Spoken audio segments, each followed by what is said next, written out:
তো বন্ধুরা এই হচ্ছে হাওড়া জয়নগর এক্সপ্রেস, দেখতে পাচ্ছ এই মুহূর্তে ছেড়ে চলে যাচ্ছে সাঁইথিয়া স্টেশন থেকে, ঠিক আছে। আর এই হচ্ছে ট্রেন এই মুহূর্তে ছেড়ে চলে যাচ্ছে।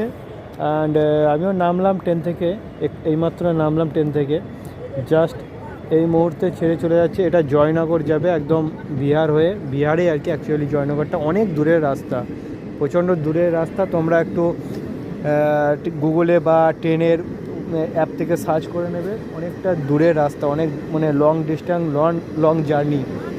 অ্যান্ড এই ট্রেনটা অ্যাকচুয়ালি লোকাল অবধি যায়, মানে হাওড়া থেকে ছেড়ে বর্ধমান পর্যন্ত মোটামুটি এক্সপ্রেস 2-4টে স্টপেজ দাঁড়ায়, বাদবাকি বর্ধমান থেকে রামপুরহাট পর্যন্ত লোকাল। এই ট্রেন শেষ হয়ে গেল, হ্যাঁ এটা এবার চলে যাবে।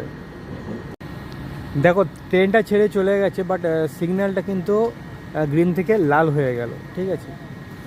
হ্যাঁ একদমই, মানে ট্রেনটা যখন ঢুকছিল তখন সবুজ ছিল, অ্যান্ড ট্রেনটা বেরিয়ে গেলে সঙ্গে সঙ্গে রেড হয়ে যায়। এটা কিন্তু ট্রেন একদমই মিস করে না। দেখো ওই দূরে, ওই দেখো এখানে আছে রেড হয়ে গেছে, আর এই পাশে দেখো মালগাড়ি লেগে আছে। হ্যাঁ এটা কখন ছাড়বে জানি না, ও বোধহয় নিজেই জানে না ড্রাইভার কখন ছাড়বে। চলো।